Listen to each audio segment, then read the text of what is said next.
Hello, day 28, currently 2:30 a.m. Actually, the next day, but I haven't gone to sleep, and my rule is if I haven't gone to sleep, then it's still the same day, so it's all good, even though it is 2:30 a.m.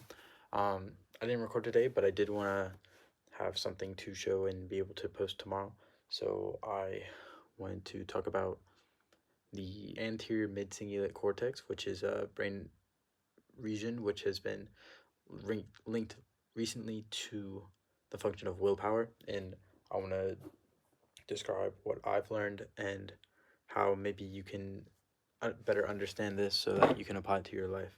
I first heard about this on an Andrew Huberman podcast, and then I heard it again on another Andrew Huberman podcast, but this time with David Goggins, because Andrew Huberman thought it would be a good point to bring up to David Goggins because he is known as the god of willpower. I don't know, maybe I'm putting that on him, but I don't think it's very argued that David Goggins has a lot of willpower in him, and it makes sense that Andrew Huberman, who is more like science based, would bring that up to show that there's a brain structure that is kind of responsible for willpower.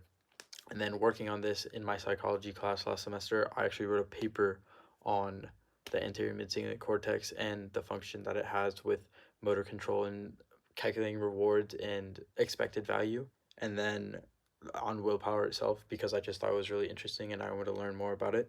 So I just want to share with y'all how maybe you could apply some of the concepts in your life. So I think one of the most important things to talk about is that the anterior mid-cingulate cortex has neuroplasticity, which means it can increase in size or shrink in size depending on if you work at it or not. So every decision that you're going to make is going to either build up or contract the size of the aMCC in your brain. So it's important to do tasks every day, every week, that will continually build the anterior mid-cingulate cortex. So when it comes time for you to sit down and do the work that you need to do, it's important for you to be able to do that. If you take the easy road all the time and don't try to push yourself and do something hard, it's going to be a lot harder for your brain to sit down and have that willpower to be able to get through it. I think it's really important to try to not only understand like the practical side, but have a little bit of theory, not so much that you don't understand the practical side at all, but having a little bit of theory with what willpower is and that it is like a structure in the brain that you can control and build is really important for someone who's trying to become like I would think, high achievers so that they can biohack their way to the top.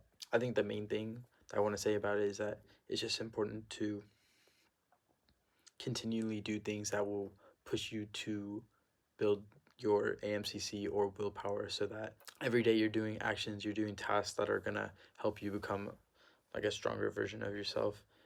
And then it's also important to note that even if the task is hard, the example given in the podcast by Andrew Huberman was that he really likes doing sets to failure. Doing sets to failure is very hard and strenuous on the body and on the mind, but he likes it, so it actually doesn't build your aMCC. You have to do tasks that you specifically do not like. So for me, what I'm doing every day that I really do not like is taking a cold shower. So every single shower that I'm taking is on the coldest setting, and I don't enjoy cold showers. I hate getting in them, but I'm trying to build that resilience and build that willpower so that I'm as soon as I turn on the water, I'm getting in the water, and that I'm getting my entire body basically just getting in the cold water as fast as possible and trying to decrease the time between thought and action and procrastination. And then what I have to work on now especially is decrease the time between thought of action of, oh, I need to stop doing this, such as YouTube, and get back to work, or as well as stop the um, thought to action of me stopping work and getting onto YouTube. The reason I was up so late today was that I was actually doing work on the nutrition app. We have a meeting tomorrow right after my class so I have class from 2 to 5:20 tomorrow, and then immediately after we're going to have our meeting, and I have to be prepared for that. We're going to kind of finalize the scope of work, and then I'm also trying to get my website up so it could look more professional to the people that are going to approve the budget. There have been some complications with that in terms of there's a big difference between running the dev versus running the build on Vercel's web hosting, but I'm getting through that and I'm continuing to do it. And it's kind of exciting to have like a deadline, like a real deadline with Workplace where I have to kind of stay up and work my way through it. But this is kind of how I want it to be. I don't really want it, my life to be like super lax to where I can do this, I don't have to do this, or I just have to do a better job of it, like showing the expected reward of me either skipping a workout or not doing work and instead just watching YouTube. I'm still watching these videos and like I can tell that I'm still doing the pausing. I was watching a Daniel Dallin video, and I was specifically watching for the points where he's talking to the camera, trying to give back, in his words, give back to the camera of like lessons he's going through or different like hardships he's going through, so that when someone else is going through that, they'll have some reference for of what he did to get through it. And this is kind of what I see this as, kind of something similar, but more lower level, to where I'm not high up like he is. I'm at the bottom, hopefully, not hopefully. I'm at the bottom where maybe people who are watching this video will be. But when he's talking to the camera, he very rarely pauses for more than like 3 seconds, and he doesn't have to do a lot of editing on his videos. It's just him continuing talking, even if he's going from point to point.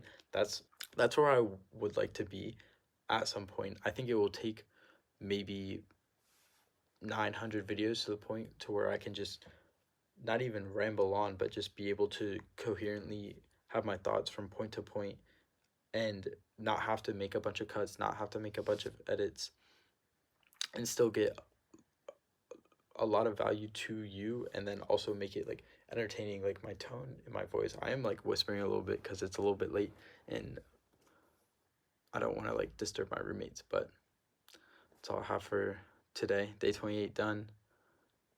A lot different from yesterday's video, because yesterday's video was just an intro and then clips, and then this is just going to be an outro. So second to last class ends tomorrow and big meeting tomorrow, so excited.